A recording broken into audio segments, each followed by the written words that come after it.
مطلب بن عبداللہ مخزومی کہتے ہیں کہ ایک مرتبہ میں ام سلمہ کی خدمت میں حاضر ہوا تو انہوں نے فرمایا بیٹا میں تمہیں ایک حدیث نہ سناؤں جو میں نے نبی صلی اللہ علیہ وسلم سے خود سنی ہے.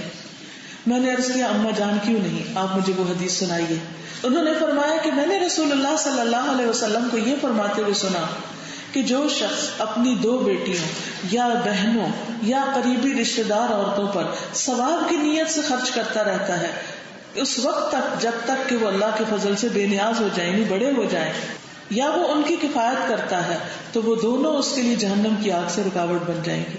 یعنی اسی صورت میں اپنی بیٹیاں جیسے یتیم ہو گئیں یا ان کا کوئی والی وارث نہیں, یعنی بیٹیوں سے مراد جیسے نانا نانی کے بھی بچے ہوتے ہیں نا, یا ماموں چچا, سب ان کو بچہ ہی کہتے ہیں اپنا, یا بعض اوقات بہنیں, کیونکہ بہنیں بعض اوقات بیوہ ہو جاتی ہیں, یا پھر یہ ہے کہ چھوٹی رہ جاتی ہیں. جیسے حضرت جابر تھے تو ان کی 10-11 بہنیں تھیں اور ان کے والد جنگ احد میں شہید ہو گئے تھے اور وہ ساری چھوٹی پیچھے رہ گئی.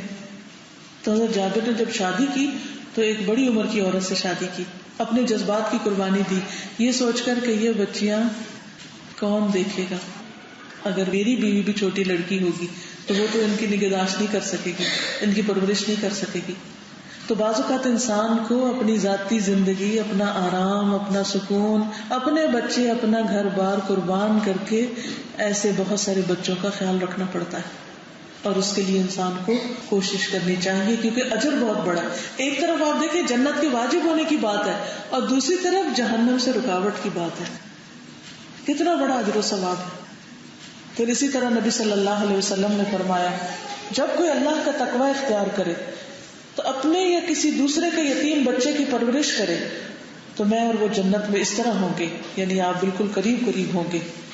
لیکن شرط یہ ہے کہ اللہ کا تقوی ہو, یہ کام اللہ کی خاطر کیا جائے, پورے اخلاص کے ساتھ کیا جائے, دنیاوی شہرت کے لیے نہیں. کیونکہ یہ کام اتنا خوبصورت ہے, اتنا پیارا کام ہے کہ جب کوئی شخص کرتا ہے تو دوسروں کے دل میں لازماً اس کے لیے ایک ہمدردی پیدا ہوتی ہے, اس کے لیے محبت آتی ہے, اس کا ایک خیال آتا ہے. تو پھر دوسرے کو اس موقع پر سنبھلنے کی ضرورت ہوتی ہے کہ کہیں ایسا نہ ہو کہ نیت میں کچھ کمی بیشی ہو جائے, کہیں ایسا نہ ہو کہ نیت خراب ہو جائے. تو اس میں انسان سارا فوکس اس پہ رکھے کہ یہ میں کام اس لیے کر رہا ہوں کہ مجھے اللہ سبحانہ وتعالیٰ سے اجر و ثواب ملے. اور اس کے برعکس یتیم کا حق اگر کوئی مار جائے, یعنی جو مال ان کے نام پر اکٹھا ہو, یا پھر یہ کہ کسی کی گود میں یتیم بچے پل رہے ہوں اور وہ ان کے باپ کا مال یا ان کے حصے کا کوئی بھی حق مار جائے, اس کے بارے میں بھی بہت سخت وعید ہے. رسول اللہ صلی اللہ علیہ وسلم نے فرمایا اے اللہ میں 2 ضعیفوں کا حق مارنا حرام کرتا ہوں, یتیم کا اور عورت کا. یعنی عورت اگر خود کماتی ہے اور محنت کرتی ہے اور اس کے سسرال والے چھین لیتے ہیں, اس کے بہن بھائی حتیٰ کہ بعض اوقات باپ بھی چھین لیتا ہے, تو یہ اس کے لیے جائز نہیں ہے. جو کماتا ہے وہ خود اس مال کا مالک ہوتا ہے, کوئی دوسرا اس کی مرضی کے بغیر اس میں کمی بیشی نہیں کر سکتا. پھر اسی طرح آپ دیکھیے عبداللہ بن جعفر کہتے ہیں, حضرت جعفر جو تھے وہ حضور صلی اللہ علیہ وسلم کے چچا زاد بھائی تھے. تو نبی صلی اللہ علیہ وسلم ان بچوں کے چچا لگے. تو جعفر رضی اللہ تعالیٰ عنہ جب شہید ہو گئے تو عبداللہ بن جعفر جو جعفر کے بیٹے ہیں, یتیم ہیں, وہ کہتے ہیں کہ ہماری والدہ نبی صلی اللہ علیہ وسلم کے پاس آئیں اور ہماری یتیمی اور اپنے غم کا اظہار کرنے لگی. میرا شوہر فوت ہو گیا تھا اور بچے چھوٹے تھے. نبی صلی اللہ علیہ وسلم نے فرمایا تمہیں ان بچوں پر فقر و فاقہ کا خوف ہے کہ یہ بھوکے مریں گے؟ میں دنیا اور آخرت میں ان بچوں کا سرپرست ہوں. یہ ہے ہمارے نبی صلی اللہ علیہ وسلم کا نمونہ کہ انہوں نے خود ان بچوں کو اپنی سرپرستی میں لے لیا. اور آپ کو معلوم ہے نا کہ حضرت عائشہ رضی اللہ تعالیٰ عنہ جن کے اپنے کوئی بچے نہیں تھے, جب وہ بیوہ ہو گئی تو اس کے بعد ان کے پاس فراغت تھی. جہاں وہ درس و تدریس کا کام کرتی تھی, لوگوں کو دین سکھاتی تھی, کہا جاتا ہے کہ ان کی گود میں سینکڑوں یتیم بچیاں جو ہیں وہ پرورش پائیں, کہ وہ ان کی دیکھ بھال کرتی تھی اور ان کو تعلیم و تربیت دیتی تھی. تو یہ تو ہمارا کلچر ہے, یہ تو ہمارے پیارے حبیب محمد صلی اللہ علیہ وسلم کا اسوہ حسنہ ہے اور ان کی پیاری اہلیہ حضرت عائشہ کا طریقہ ہے. تو ہم بھلا اس کام سے کیسے غافل ہو سکتے ہیں؟ پھر اسی طرح ہم دیکھتے ہیں کہ برا رضی اللہ تعالیٰ عنہ کہتے ہیں کہ جب نبی صلی اللہ علیہ وسلم عمرہ قضاء کے لیے مکہ تشریف لائے اور 3 دن کی مدت پوری ہو گئی تو کفار نے حضرت علی کے پاس آ کر کہا آپ اپنے ساتھی سے کہہ دیجئے کہ تشریف لے جائیں کیونکہ مدت پوری ہو گئی ہے. یعنی انہوں نے صلح حدیبیہ کے موقع پر آئندہ سال عمرہ اور عمرہ بھی 3 دن کا کرنے کی اجازت دی تھی. تو جب وہ مدت پوری ہو گئی تو وہ آ گئے کہ آپ اب واپس جائیں. نبی صلی اللہ علیہ وسلم مکہ سے تشریف لے گئے تو حمزہ رضی اللہ تعالیٰ عنہ جو کون تھے حضور کے چچا, ان کی بیٹی چچا چچا پکارتی ہوئی پیچھے آ گئی کیونکہ وہ بھی یعنی شہید ہو چکے تھے تو ان کی بچی جو تھی وہ یتیم تھی. تو حضرت علی نے اسے لے لیا اور اس کا ہاتھ پکڑ کر فاطمہ رضی اللہ تعالیٰ عنہا سے کہا کہ اپنے چچا کی بیٹی کو لے لو, اپنے چچا کی بیٹی کو لے لو. انہوں نے اس سے لے لیا اور مدینہ پہنچ کر حضرت علی, حضرت زید اور جعفر نے جھگڑا کیا.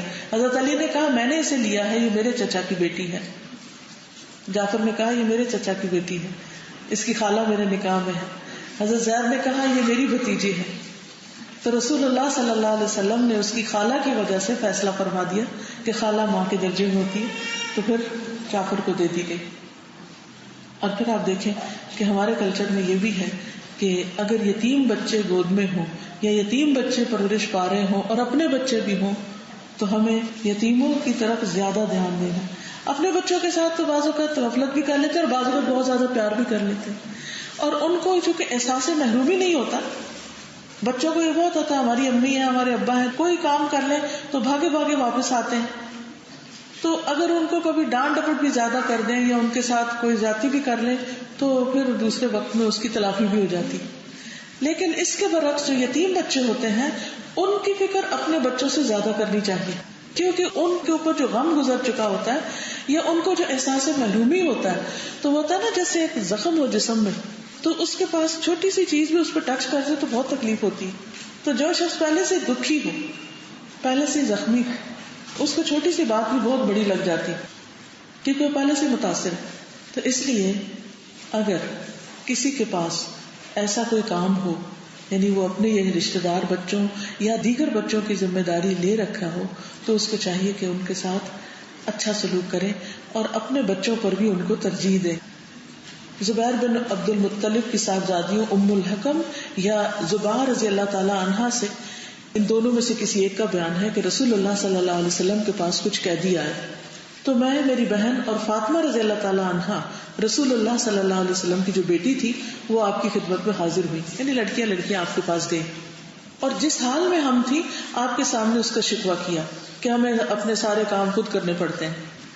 ہم نے درخواست کی کہ ان قیدیوں میں سے ہمارے لیے بھی کسی کا حکم دے دیا جائے کہ ہماری خدمت کے لیے کسی کو مقرر کر دیا جائے. تو رسول اللہ صلی اللہ علیہ وسلم نے فرمایا تم سے پہلے وہ یتیم بچے اور بچیاں زیادہ مستحق ہیں جن کے باپ بدر میں شہید ہوئے تھے. یعنی اپنے گھر والوں کی فرمائش پوری کرنے سے پہلے آپ نے ان کا خیال رکھا کہ انہوں نے اسلام کے راستے میں قربانی کی ہے, وہ بدر میں شہید ہو گئے ہیں, پہلے میں ان بچیوں کا خیال کروں گا, بعد میں تمہیں دیکھوں گا.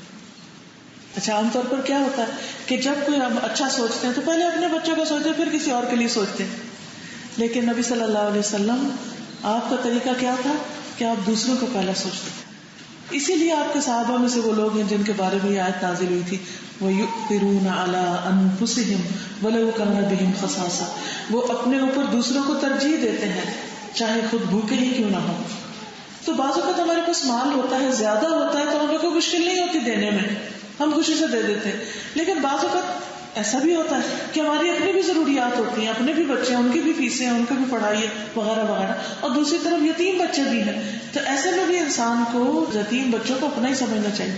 اور بعض اوقات ایسا ہوتا ہے کہ یتیم بچے ہمارے بچوں سے زیادہ مستحق ہوتے ہیں, تو پھر ان کا خیال اپنے بچوں سے بھی پہلے کر لینا چاہیے. اور اللہ سبحانہ وتعالیٰ کسی کا بھی اجر نہیں مارتا, کسی کا بھی اجر ضائع نہیں کرتا. کوئی انسان نہ سمجھے کہ آپ کتنی محنت سے پیسہ کما رہے ہیں, کوئی نہ جانے کہ آپ کے اپنے حالات کیسے ہیں, کسی کو نہیں پتا کہ آپ کی ضروریات کتنی ہیں. اللہ کو پتا ہے. اگر ان ضروریات میں سے بھی کچھ نکال کے, یعنی اپنی ضرورت کو پیچھے کر کے بھی اگر آپ کسی اور کی ضرورت پوری کرتے ہیں, جتنی قربانی اور محنت کے ساتھ انسان کرتا ہے اتنا ہی اس کا اجر کئی گنا زیادہ بڑھ جاتا ہے. تو تو یاد رکھیے یہ تجارت آپ کی اللہ سبحانہ و تعالیٰ کے ساتھ ہے، کسی انسان کے ساتھ نہیں کہ آپ کسی انسان کو دے کر اس پر احسان جتائیں کہ یہ ہم نے تو ذمہ داری پوری کر دی اب آپ جانے، نہیں، یہ تو سب کی ذمہ داری ہے. ہاں یہ الگ بات ہے کہ یہ خوش قسمتی ان کے حصے میں آ گئی کہ انہوں نے آگے بڑھ کے ذمہ داری قبول کر لی، اور باقی لوگ اب ان کا فرض یہ بنتا ہے کہ وہ ان کے ساتھ تعاون کریں. رسول اللہ صلی اللہ علیہ وسلم نے فرمایا میں مسلمانوں کا خود ان کی ذات سے بھی زیادہ ولی ہوں. جو شخص مر جائے اور مال چھوڑے تو وہ اس کے وارثوں کا حق ہے، اور جس نے بیوی بچے چھوڑے ہوں یا قرض یعنی اس کا پیچھے قرضہ رہ گیا ہو یا بچے یتیم ہوں تو میں ان کا ولی ہوں، ان کے لیے مجھے بلا لیا جائے، یعنی میں ان کی ضروریات پوری کروں گا. رسول اللہ صلی اللہ علیہ وسلم کے ایک صحابی ہیں ابو درداء، وہ کہتے ہیں کہ تم یتیم کو خود سے قریب کرو، یعنی صرف پیسہ ہی نہیں دینا بلکہ ان کے قریب بھی رہو، ان سے لپٹو، سر پہ ہاتھ پھیرو اور اپنے کھانے میں سے ان کو کھلاؤ، یعنی جیسا خود کھاتے ہو ویسا ہی ان کو بھی دو. اس سے تمہارا دل نرم ہوگا اور تم اپنی حاجت کو پالو گے. یعنی اگر آپ کی زندگی میں کوئی کام اٹکا ہوا ہے، مثلا بچے کی شادی نہیں ہو رہی اور آپ نے خوب جہیز بنا کے اس کے لیے رکھا ہوا لیکن شادی نہیں ہو رہی، رشتہ ہی نہیں آ رہا، اب کیا کریں؟ اس مال میں سے کچھ نکال کے کسی یتیم خانے میں دیں، یتیم پر خرچ کریں، آپ کی پریشانی دور ہو جائے گی. کیونکہ یہاں پر کیا بتایا گیا کہ یتیم کو خود سے قریب کرو، سر پہ ہاتھ پہ پیار کرو، محبت کرو، اپنا جو کھا رہے ہو خود اپنے لیے جو رکھا اس میں سے اس کو دو. اس سے دو فائدے ہوں گے، ایک تو تمہارے دل کی سختی دور ہوگی، پریشانی اور وحشت دور ہوگی، اور دوسرے تم اپنی حاجت کو پالو گے، یعنی تم کسی کی ضرورت پوری کرو، اللہ سبحانہ تعالیٰ تمہاری ضرورت پوری کرے گا. اگر تمہارا بچہ بیمار ہے اور اس کے لیے علاج معالجے کی سہولت میسر ہے تو تم کسی یتیم کے علاج معالجے کی فکر کرو، تم دوسروں کو دینے والے بنو، اللہ تمہارے لیے رستے آسان کر دے گا. اگر یہ بات ہمیں سمجھ آ جائے نا تو ہم کسی پر احسان کرتے ہوئے نہیں، اپنی ذات اور اپنی جان پر احسان کرتے ہوئے دوسروں کے ساتھ حسن سلوک کریں. عبداللہ بن جعفر جن کے والد شہید ہو گئے تھے کہتے ہیں کہ نبی صلی اللہ علیہ وسلم نے فرمایا جو ان کے گھر تشریف لایا آپ، کہا کہ محمد تو ہمارے چچا ابو طالب کے مشابہ ان سے شکل ملتی ہے، اور عبداللہ صورت اور سیرت میں میرے مشابہ ہے، یعنی نبی صلی اللہ علیہ وسلم سے اس کی صورت ملتی. پھر نبی صلی اللہ علیہ وسلم نے میرا ہاتھ پکڑ کر بلند کیا اور دعا کی، اے اللہ جعفر کے اہل خانہ کو اس کا نعم البدل عطا کر اور عبداللہ کے دائیں ہاتھ کے معاملے میں برکت عطا کر. یہ دعا نبی صلی اللہ علیہ وسلم نے 3 بار فرمائی. یعنی اس سے یہ پتہ چلتا ہے کہ یتیموں کو وزٹ کرنا اور ان کے لیے دعا کرنا اور ان کو اپنے ساتھ قریب کرنا کہ اس کی شکل مجھ سے ملتی ہے، یہ ایسا ہے، یعنی بچوں کے ساتھ ویسی بات کرنا کہ جس سے وہ خوش ہو جائیں، یہ بھی ضروری ہے. یعنی صرف پیسے دے کے فارغ نہ ہو جائیں بلکہ ایسے کام بھی کریں کہ جس سے ان بچوں کو اپنائیت حاصل ہو. دیکھیں ہم میں سے ہر شخص کو محبت کی ضرورت ہوتی ہے، ہر شخص کو ایک انس چاہیے ہوتا ہے، کیونکہ انسان ہے نا کمزور ہے، تو ایسے بچوں کو بھی محبت چاہیے ہوتی ہے. عبداللہ بن جعفر فرماتے ہیں کہ نبی صلی اللہ علیہ وسلم جب کسی سفر سے واپس تشریف لاتے تو ہم سے ملتے. یعنی عام طور پر ہوتا ہے نا کہ سفر سے واپس آ کے تو بچوں کے لیے گفٹ لاتے ہیں، کچھ کرتے ہیں، سب ان کو خوش کرتے ہیں، تو وہ ان کے گھر بھی جاتے. چنانچہ آپ مجھ سے اور حسن یا حسین سے ملتے.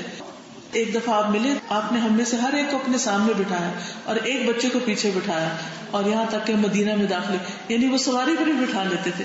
ابھی آپ دیکھیں کہ جیسے بعض علاقوں میں جب پیرنٹس گھر آتے ہیں تو بچے راستے میں جا ملتے ہیں، کہتے ہیں ہم گاڑی میں بیٹھیں گے، تو گاڑی میں بیٹھ کے گھر تک آتے ہیں. یا گاؤں دیہات میں بھی آپ نے دیکھا ہوگا کہ بچے جب کسی کو دور سے آتا ہے وہ دیکھتے ہیں تو اس سے جا کے لپٹنے لگتے ہیں اور اس کے ساتھ اوپر چڑھنے لگتے ہیں.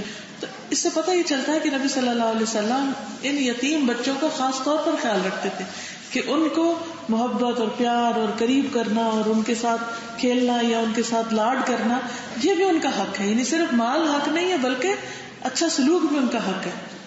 پھر اسی طرح اہم باتوں میں شریک کرنا. عبداللہ بن جعفر کہتے ہیں کہ ایک دفعہ نبی صلی اللہ علیہ وسلم نے مجھے اپنے پیچھے سواری پہ سوار کر لیا اور میرے کان میں ایک راز کی ایسی بات کہی جو میں کسی کو نہیں بتاؤں گا. یعنی آپ صلی اللہ علیہ وسلم ان کو اتنی اپنائیت اور اتنا زیادہ کانفیڈینس دیتے تھے اور پھر ان کو احساس بھی نہیں ہونے دیتے تھے کہ ان کے والد جو ہیں وہ نہیں ہیں. وہ مشہور قصہ تو آپ نے بچپن میں کتابوں میں پڑھا ہوگا کہ جس میں عید کے دن آپ صلی اللہ علیہ وسلم جب گھر سے نکلے عید پڑھنے کے لیے تو راستے میں ایک بچہ رو رہا تھا تو آپ نے اس سے پوچھا کہ کیوں روتے. تو یہ بشر بن اقربہ کہتے ہیں کہ ان کے والد جو تھے وہ ایک غزوے میں شہید ہو گئے تھے. تو کہتے ہیں کہ نبی صلی اللہ علیہ وسلم میرے پاس سے گزرے, میں رو رہا تھا. آپ نے فرمایا چپ ہو جاؤ, کیا تم اس پر راضی نہیں کہ میں تمہارا باپ ہوں اور عائشہ تمہاری امی ہوں؟ یعنی ان سے اپنے بچوں جیسی محبت کا اظہار کیا. تو گویا اس یتیم بچے کے لیے آپ ایک رحم دل باپ بن گئے. داؤد کہتے ہیں کہ یتیم کے لیے رحم دل باپ کی طرح بن جاؤ, اور یہ جان لو کہ جیسا بو گے ویسا کاٹو گے. آج تم دوسروں کے ساتھ جو سلوک کرو گے کل تمہارے ساتھ ویسا ہی سلوک ہوگا. اور یہ ایک بہت بڑی حقیقت ہے. اس لیے کسی کے ساتھ بھی زیادتی کرتے ہوئے, اور خصوصاً یتیم بچوں کے ساتھ زیادتی کرتے ہوئے 100 دفعہ ڈرنا چاہیے کہ کہیں ایسی کوئی چیز نہ ہو جائے کہ جس کا خمیازہ ہم اپنی زندگی میں اپنی نسلوں میں بھگتیں. ان کے ساتھ شدید خیر خواہی, ان کے لیے بھی وہی چاہنا جو اپنے لیے چاہتے ہوں. اور خصوصاً جیسے نبی صلی اللہ علیہ وسلم سر پہ ہاتھ پھیرتے, پیار کرتے, سواری کے ساتھ بٹھاتے, اپنے ساتھ لگاتے, بات چیت کرتے, مہربانی کا سلوک کرتے. اور آپ صلی اللہ علیہ وسلم نے ان عورتوں کی خاص طور پر تعریف کی جو قریش کی ہیں, کہ جو اپنی پرورش میں موجود چھوٹے بچوں یعنی یتیم بچوں پر سب سے زیادہ مہربان ہیں. یعنی قریش کی عورتوں کی خوبی کیا ہے کہ وہ جن کے شوہر فوت ہو جاتے ہیں یا شہید ہو جاتے ہیں تو وہ اپنے بچوں کے ساتھ بہت مہربان ہوتی. یعنی اس عورت کے لیے جو شاید اپنے ہی بچے پال رہی ہے لیکن اگر باپ نہیں ہے, اکیلی ہے, سنگل پیرنٹ ہے, تو اس کے لیے بھی بہت اجر کی بات ہے. اور اپنے خامدوں کے مال کی زیادہ حفاظت کرنے والی ہے, یعنی اس کو ادھر ادھر فضول چیزوں میں ضائع نہیں کرتی. پھر آپ دیکھیے کہ مال اور محبت دینے کے علاوہ, پروٹیکشن دینے کے علاوہ ان کے ساتھ عزت اور اخلاق کا برتاؤ کرنا چاہیے. قرآن مجید میں آتا ہے وَقُولُوا لَهُمْ قَوْلًا مَعْرُوفًا, ان یتیموں سے اچھی طرح بات کرو, یعنی ان کے ساتھ معاملہ اچھا کرو. لیکن عرب سوسائٹی کے اندر عام طور پر یہ چیز موجود نہیں تھی, تو یتیموں کے ساتھ بہت برا سلوک کیا جاتا تھا, حتیٰ کہ ان کی جائیداد پہ قبضہ کر لیا جاتا تھا, ان کی ماں سے زبردستی نکاح کر لیا جاتا تھا, اور ان کے کوئی حقوق ان کو نہیں دیے جاتے تھے.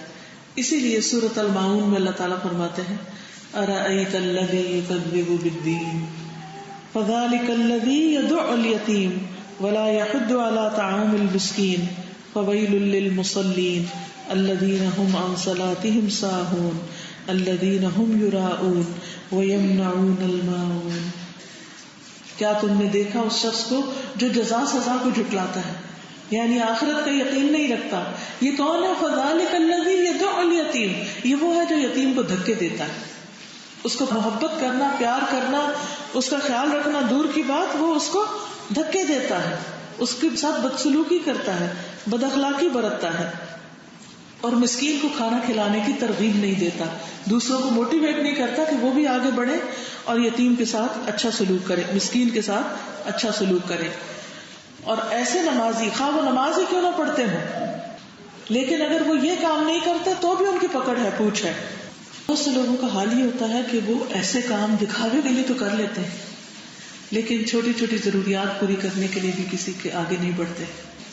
ان کے دل سخت ہوتے ہیں, خود غرضی کی زندگی بسر کرتے ہیں. تو اس لیے بہت ضروری ہے کہ ہم غفلت کی نیند نہ سوئیں, بلکہ دوسروں کا خیال رکھیں اور خود ایکٹیولی سوچیں کہ ہم اور کیا کر سکتے ہیں. یعنی اگر آپ مال دے رہے ہیں تو اس کے ساتھ اپنی سروسز بھی حاضر کریں, کہ اگر کسی قسم کا کوئی کام ہو, کچھ وقت آپ نکال کے لگانا چاہیں تو وہ بھی کریں. وہ وقت کیا ہو سکتا ہے؟ مثلا جیسے آپ لوگوں کو سمر بریک ہے یا کوئی ونٹر بریک ہے, یا ویسے آپ اپنے ہالیڈیز کرنا چاہتے ہیں, تو آپ یہ بھی کر سکتے ہیں کہ مثلا اگر آپ ٹیچر ہیں, انگلش کی ٹیچر ہیں, میتھس کی ٹیچر ہیں, یا کوئی اور سبجیکٹ پڑھا سکتے ہیں, تو اپنی ٹیچنگ کو والنٹیئر کریں کہ ٹھیک ہے اس سال میں اپنے 2 مہینے آپ کو ایز اے ٹیچر دے سکتی, اور ایسی جگہ پر جا کر آپ پڑھائیں. آپ دیکھیں ان بچوں کا تعلیمی معیار کتنا اچھا ہوگا. آپ کو معلوم ہے کہ کرسچن مشنریز یہی کام کرتے ہیں, وہ معاشرے کے غریب یتیم بچوں کو لے لیتے ہیں, اپنے لوگوں کو بلا کے ان کو تعلیم دیتے ہیں, اور پھر وہ اپنے مذہب پہ لے جاتے ہیں ان کو, یا اپنے لیے ایک نرم گوشہ پیدا کر لیتے ہیں. لیکن ہم مسلمان جن کی ذمہ داری بنتی ہے, جن کا فریضہ بنتا ہے, وہ اس چیز سے غافل ہیں. ان کو یاد نہیں رہتا کہ ان کی نمازیں انہیں کس چیز کا حکم دے رہی ہیں اور نماز انہیں کس چیز کا سبق سکھا رہی. تو اس لیے نماز جو پڑھتا ہے دن میں 5 دفعہ اپنا ایک فرض پورا کرتا ہے, تو یہ فرض کی ادائیگی کی ٹریننگ بھی ہوتی ہے. تو جس طرح ہم نماز میں اپنے فرض کی ادائیگی کرتے ہیں، ایسے ہی یتیم بچوں کے لیے بھی ہمیں اپنے فرض کی ادائیگی کرنی چاہیے، اور اپنی جان اور مال اور وقت اور صلاحیت اور علم اور قابلیت کے ساتھ بھی کچھ وقت دوسروں کو دینا چاہیے. آپ کو مینجمنٹ آتی ہے، آپ کو کوئی اور ایسا کام آتا ہے کہ جو آپ کر سکتے ہیں، تو اس میں بھی کچھ نہ کچھ آپ کر سکتے ہیں. مجھے یاد ہے جب میں گلاسکو یونیورسٹی میں تھی تو ہمارے ایگزامینیشن سیکشن میں یا رجسٹریشن میں ایک لڑکی کام کرتی تھی. چونکہ وہ کئی دفعہ جانا ہوا تو اس سے سلام دعا ہوگی، کرسچن تھی. تو ایک دن اس نے بتایا کہ وہ ایجپٹ جا رہی ہے. تو میں نے کہا تم وہاں کیا کرنے جا رہی ہے؟ تو کہنے لگی کہ میں سال بھر کام کرتی ہوں، پھر اپنے پیسے جمع کرتی ہوں اور پھر میں والنٹیئر کرنے کے لیے جاتی ہوں، اپنا ٹکٹ لیتی ہوں، اپنا جا کر رہائش کا انتظام کرتی ہوں اور پھر والنٹیئر کرتی ہوں. یعنی صرف مال نہیں بلکہ اپنی جان بھی حاضر. تو میں حیران ہو گئی کہ یہ دل کیسا دل ہوتا ہے کہ جس میں آپ کو پتا نا کہ ورک کرنا کو آسان تھوڑی ہے، جاب کرنا آسان تھوڑی ہے، کسی بھی عورت کے لیے ایک مشکل کام، لیکن انہیں اپنا دین اپنا مشن اتنا پیارا ہے. اور ہم کہاں بیٹھے، ہم تھوڑا سا بھی کچھ کر کے ہم سمجھتے کہ ہم نے بہت بڑا پہاڑ توڑ دیا. ہم کیا منہ دکھائیں گے اللہ کہ اس سچے دین کی عملی خدمت میں ہم نے کیا کردار ادا کیا.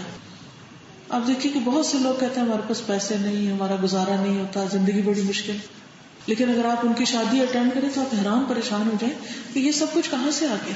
ایک ایک سوٹ اتنا مہنگا، زیور بھی موجود ہے، ہر چیز موجود ہے، کھانا، کپڑا، ہال بڑے بڑے بک کرائے جا رہے ہیں. لیکن ان میں سے کوئی چیز ہم اپنے دین کے راستے میں اپنی جنت بنانے کے لیے، اپنی آخرت کے لیے خرچ کرنے کو تیار ہیں. کیونکہ ہم اپنے ہاں چاروں طرف یہی کام ہوتے دیکھ رہے ہیں کہ طرح طرح کے ڈریسز ہیں، طرح طرح کے کھانے ہیں اور طرح طرح کے موج میلہ ہے. اس میں ہماری اپنے نفس کو بھی بڑی راحت ملتی ہے. اس لیے ان کاموں کے وقت ہمارے پاس سب پیسے نکل آتے ہیں. ساری ساری زندگی کام کرتے ہیں صرف اسے ایک دن لوٹانے کے لیے. اور اس کے بعد کیا ہوتا ہے؟ شادی کامیاب ہو یا نہ ہو یہ ایک الگ سٹوری.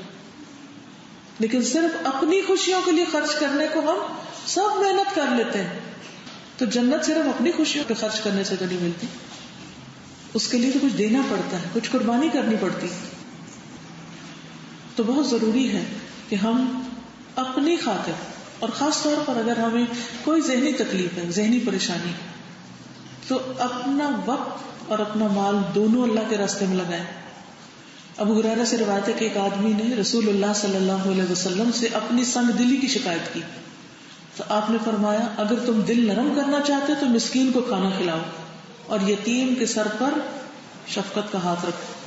یعنی فزیکل ٹچ، پیار کا اظہار، محبت کا اظہار، جیسے تمہارا کوئی اپنا ہو. عموماً یہ ہوتا ہے نا کہ یتیم بیچارے جب رہ جاتے ہیں تو پھر کون ان کو نہلائے دھلائے، ان کی جوئیں نکالے، ان کو اچھا صاف ستھرا رکھے. تو پھر ایسے بچے جب گندے مندے بھی ہوتے ہیں تو ہم کہتے ہیں اوہ ہم کیسے ان کو دیکھیں. یہ بعض اوقات وہ ان کو کوئی خیال نہیں کرتا نا، پھر بگڑ جاتے ہیں، پھر وہ تنگ کرنے کو اتر جاتے ہیں. پھر اس وقت ہم اور بہت پریشان ہوتے ہیں اور ہم اور پیچھے ہٹ جاتے ہیں، بھائی ہم سے تو یہ سردردی نہیں بول لی جاتی. نہیں، ایسا نہیں کرنا. اور پھر یہ یاد رکھیں کہ یہ سب کچھ جو بھی آپ کریں گے اللہ کی رضا کی خاطر، کیونکہ سورۃ الدہر میں اللہ سبحانہ وتعالی ان کاموں کا جہاں بدلہ بتاتے ہیں وہاں ان سب چیزوں کو اللہ کی خاطر کرنے کا بھی سبق دیتے ہیں. اس میں آپ دیکھیں کہ سورۃ الانسان جو ہے سے بہت خوبصورت آیتیں ہیں. اگر آپ ان کو سنیں گے، کہ مجھے ہمیشہ ان آیتوں کو سننا بڑا اچھا لگتا ہے، بہت دل پر جا کر اترتی ہیں. ابرار نیک لوگوں کے لیے اللہ نے کیسے کیسے انعامات تیار کیے ہیں، اور پھر وہ کرتے کہ نیک لوگ ایسے جام پیئیں گے جس میں کافور ملا ہو، بہترین ڈرنک. وہ ایک چشمہ ہے جس سے اللہ کے بندے پیئیں گے، وہ اسے بہا کر لے جائیں گے، نہیں اپنی طرف جہاں چاہیں گے لے جائیں گے، خوب بہا کر لے جانا، کوئی روک ٹوک نہیں ہوگی. یہ کون ہے جو اپنی نظر پوری کرتے ہیں اور اس دن سے ڈرتے ہیں جس کی مصیبت بہت زیادہ پھیلی ہوئی ہے، ہر طرف تکلیف ہی تکلیف کا منظر ہوگا. اس دن سے ڈر کے وہ آج دنیا میں خرچ کرتے ہیں. کس پر؟ وہ کھانا کھلاتے ہیں اس کی محبت میں، اللہ کی محبت میں، مسکین اور یتیم اور قیدی کو. وہ کھانا کھلانے والے ہیں اور کہتے ہیں ہم تو صرف اللہ کے چہرے کی خاطر تمہیں کھلا رہے ہیں، ہم اس کے بدلے میں صرف اللہ کا دیدار چاہتے ہیں، نہ تم سے کوئی بدلہ چاہتے ہیں، نہ شکریہ چاہتے ہیں، تھینک یو بھی نہیں چاہتے. یقیناً ہم اپنے رب سے اس دن سے ڈرتے ہیں جو بہت منہ بنانے والا، سخت تیوری چڑھانے والا دن ہے، یعنی بڑا سخت دن ہے. یعنی آپ نے دیکھو کہ جب سخت دھوپ اور گرمی اور تکلیف اور تھکاوٹ ہو تو ہر شخص کا منہ بن جاتا ہے، تو وہ دن بھی ایسا ہی ہوگا کہ جو سب کو تھکا دے گا. بس اللہ انہیں اس دن کی مصیبت سے بچا لے گا.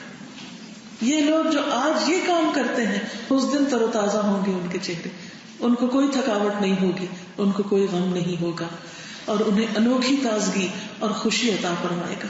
اللہ سبحانہ وتعالیٰ ہمیں ان لوگوں میں شامل کر دے. لیکن بہنوں، اس دن کی خوشی کے لیے آج کی خوشیاں قربان کرنی پڑیں گی، آج کی لذتیں اور خواہشیں قربان کرنی پڑیں گی، کیونکہ نیکی کا کام اتنی آسانی سے نہیں ہوتا.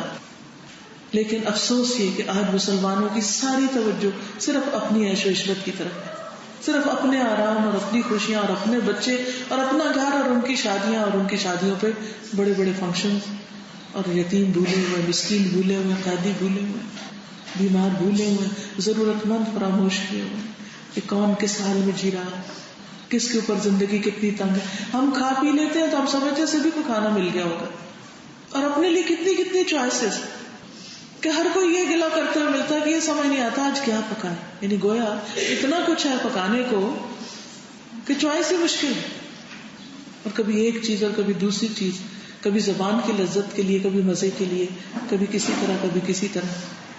یعنی بعض لوگوں کو بس اتنا ہوتا کہ انہیں یہ سمجھ نہیں آتی خرچ کہاں کریں، کیونکہ انہیں خرچ کرنے کے لیے کوئی ڈائریکشن ہی نہیں ملتی، انہیں پتہ ہی نہیں کہ آخرت کیسے کمانی. تو ہم غفلت میں ایسے ہی سوئے رہیں گے، ایسے ہی دنیا سے چلے جائیں گے اور اپنی آخرت کے لیے کچھ بھی نہیں کمائیں گے. اب ہمارے پاس چوائس ہے، یا تو صرف اس دنیا کی عیش و عشرت کے لیے ہم بھاگتے دوڑتے رہیں، یا پھر اپنی آخرت کے لیے کچھ کریں. اور پھر بعض اوقات ہم کچھ دینا بھی چاہتے ہیں تو وہ دے دیتے ہیں جو خود نہیں کھانا ہوتا، جو خود اپنے کام کا نہیں، بیکار، جو اپنے لیے پسند نہ کرے. تو رسول اللہ صلی اللہ علیہ وسلم نے فرمایا جو چیز تم خود نہیں کھاتے مسکینوں کو بھی نہ کھلاؤ. یہ مت کرو کہ جو تمہیں پسند نہیں وہ دوسروں کو دے دو.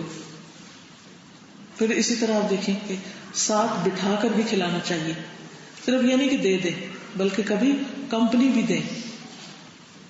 پھر یہ کہ ان کے حال حلیے کا بھی خیال رکھیں. صرف کھانا ہی کھلا دینا کافی نہیں، ان کو نہلانا دھلانا، ان کی حجامت کرنا، ان کے باقی سب کام. کیونکہ نبی صلی اللہ علیہ وسلم جب حضرت جعفر کی شہادت ہوئی اور ان کے گھر والوں کو بہت غم تھا تو آپ نے فرمایا آل جعفر کو 3 دن تک کچھ نہ کہا جائے اور پھر ان کے لیے کھانا بھیجا جائے. وہیں سے یہ رسم شروع ہوئی تھی کہ جن کے گھر میں کوئی فوتگی ہو جائے وہاں کھانا بھیجا جائے.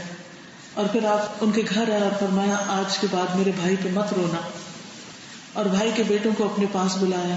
حالانکہ یہ چچا تھے، کزن کے بیٹے تھے. لیکن ہم اپنے کزنز کے بچوں کے ساتھ کیا کرتے ہیں، ہمیں شاید نام بھی نہ آتے ہیں. اللہ اکبر، اور یہ تو جہالت یہ ہے. اللہ تعالی ہم سب کو معاف کر دے. تو یہ ان کے کزن کے بچے تھے جن کو اپنے بھائی کے بچے کہہ رہے ہیں، اور وہ کہتے ہیں کہ آپ نے ہمیں بلایا اور ہمارے سر کے بال ایسے تھے جیسے ہم اتنے چھوٹے چھوٹے جیسے پرندوں کے چھوٹے بچے ہوں، اور ان کے بال تھوڑے بکھرے بکھرے ہوتے ہیں نا. جب پرندہ بڑا ہو جاتا ہے تو اس کے بہت پر جو ہوتے ہیں سیٹ ہو جاتے ہیں، لیکن اگر آپ نیو بورن کو دیکھیں نا تو کس طرح اڑے اڑے سے بال. تو کہا کہ اسی طرح ہمارے بال تھے. پھر فرمایا حجام کو بلاؤ. تو جب وہ ہمارے پاس آئے تو اس کو کہا کہ ان کے سر بناؤ، حجامت کرو، یعنی ان کا حال حلیہ بھی درست کرو. اس کے برعکس جو لوگ یتیموں کا مال کھا لیتے ہیں ان کے پیٹوں میں آگ کی بشارت دی گئی. قرآن مجید میں آتا ہے ان الذین یأکلون اموال الیتامی ظلما انما یأکلون فی بطونہم نارا وسیصلون سعیرا. بے شک جو لوگ یتیموں کے مال ظلم سے کھاتے ہیں وہ اپنے پیٹوں میں آگ کے سوا کچھ نہیں بھرتے اور وہ عنقریب بھڑکتی آگ میں داخل ہوں گے. اس لیے اس کا بھی بہت خیال کرنا چاہیے کہ یتیم کے نام پر اگر کوئی مال اکٹھا ہوا ہے یا یتیم کا مال ہمارے پاس ہے تو اس کو بہت احتیاط سے خرچ کریں. پھر اسی طرح آپ نے فرمایا کہ جو رحم نہیں کرتا اس پر رحم نہیں کیا جاتا. جنرل سٹیٹمنٹ ہے لیکن خاص طور پر یتیم کی. پھر اسی طرح یہ ہے کہ ان کی دینی تعلیم کی فکر کرنا بھی بہت ضروری ہے. کھلانا پلانا، صاف ستھرا کرنا، نہلانا دلانا، کپڑا پہنانا، جوتی وغیرہ لے کر دینا. اس کے ساتھ ساتھ اسکول کی کتابیں، کاپیاں، یعنی جیسے کسی بھی ایک بچے کی ضروریات ہوتی ہیں، پلس یہ کہ ان کے لیے دین کی تعلیم اور تربیت، یہ بھی نہایت ضروری ہے. پھر اس میں آپ دیکھیے کہ اگر خود نہیں بھی کر سکتے تو کسی کو مقرر کیا جا سکتا ہے، اس کی تنخواہ کا بندوبست کیا جا سکتا ہے. کیونکہ بہت دفعہ ایسا ہوتا ہے کہ ہمیں خود وقت نہیں ہوتا، تو ایسی صورت میں ہم دوسروں کو کہہ سکتے ہیں. حضرت زینب جو تھی وہ عبداللہ بن مسعود کی بیوی تھی. کہتی ہے کہ میں مسجد نبوی میں تھی تو رسول اللہ صلی اللہ علیہ وسلم کو دیکھا کہ آپ فرما رہے تھے کہ صدقہ کرو، خواہ اپنے زیوری میں سے دو. اور زینب اپنا صدقہ اپنے شوہر عبداللہ بن مسعود اور یتیم بچوں کو جو ان کی پرورش میں تھے ان پہ خرچ کرتی تھی. اس لیے انہوں نے اپنے شوہر عبداللہ سے کہا کہ کیا یہ صدقہ میرے لیے کافی ہوگا کہ جو میں اپنے گھر والوں کو ہی دے دیتی ہوں. عبداللہ بن مسعود نے کہا کہ جاؤ تم حضور صلی اللہ علیہ وسلم سے خود پوچھ لو. وہ کہتے ہیں میں رسول اللہ صلی اللہ علیہ وسلم کی خدمت میں حاضر ہوئی تو آپ نے فرمایا ہاں، اور یقیناً دگنا ثواب ملے گا. یعنی اگر اپنے رشتے دار ہیں تو ایک قرابت کا اور ایک صلہ رحمی کا. نافع کہتے ہیں کہ ابن عمر رضی اللہ تعالیٰ عنہ کو کوئی وصی بناتا تو وہ کبھی انکار نہ کرتے، یعنی یتیم کے مال کے لیے وصیت کرنے والا. اور ابن سیرین کا محبوب مشغلہ یہ تھا کہ یتیم کے مال اور جائیداد کے سلسلے میں ان کے خیر خواہوں اور ولیوں کو جمع کرتے تاکہ ان کے لیے کوئی اچھی صورت پیدا کرنے پر غور و فکر کریں. یعنی وہ اوروں کو بھی اکٹھا کر لیتے اور ان کو کہتے کہ آؤ ہم سوچیں، غور کریں کہ ان بچوں کے ساتھ ہم اور کیا کر سکتے ہیں.